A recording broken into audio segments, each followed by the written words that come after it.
doing my persuasive speech. Here's my audience.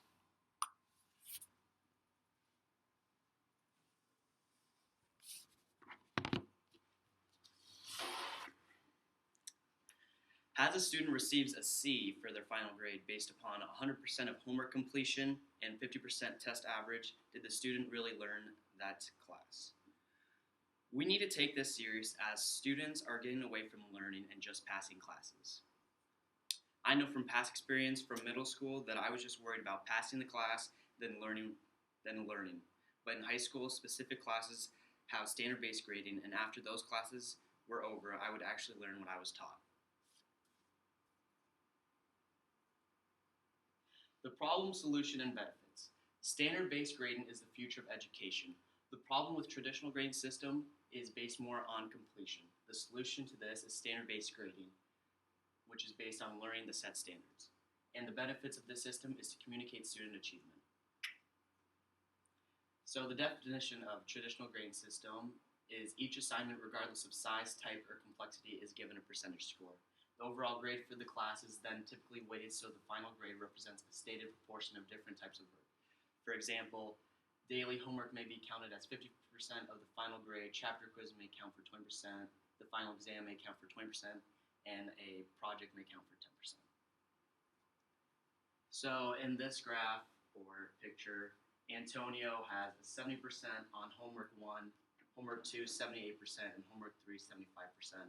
And on his quiz with no help, he gets a 70%, but his final grade would be a C,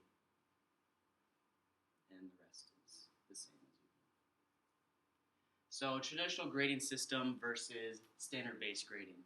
Traditional grading system is based on assessment methods such as quizzes or tests, and standard-based grading is based on learning goals and performance standards, 1 grade entry per standard. Assessments are also based on a percentage system, and also they put behavior as grades also, and in standard-based grading they do not put it, they separate it from the achievement so they can actually learn. And there's also no penalties or extra credit on standard-based grading, and traditional grading systems have extra credit. So standard-based grading in education refers to a system of instruction, assessment, grading, and academic reporting that are based on students demonstrating understanding or mastery of knowledge and skills they are expected to learn as they progress through the education. So here on the standard-based gradebook, it shows each standard, Objective 1, Objective 2, Objective 3, and they show if they're proficient, partially proficient, advanced, or failing. And in the traditional gradebook, it shows the homework average, quizzes, and Chapter 1 test as percents. Traditional and standard-based grading, this is the same thing as I showed before. Grades calculated uses the mean. And for standard-based grading, it uses only quality assessments and carefully recorded data.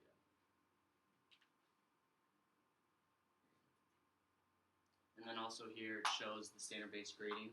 As green is proficient, yellow is partially proficient, and red is failing.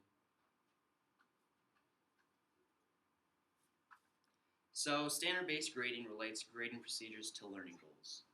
Standard-based grading is the best solution to educating students because it supports learning and promotes communication between teachers, students, and parents.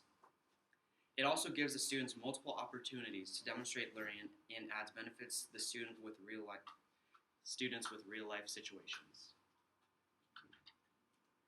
Conclusion. Standard-based grading is very different from what most parents know and understand. It is outside of their comfort zone because they experience traditional grade system. However, with time, discussion, and reflection, parents and students can gain a better understanding of abilities and responsibilities as learners. So remember in time in middle school when you dreaded the final test, but with standard-based grading, you would have a choice to take a test or make a project to demonstrate your learning. In WHS, we are pushing classes on standard-based grading, but we need all classes to convert to the system as it's the best choice for student academics. And then my next slide is just my sites. And then here's my audience.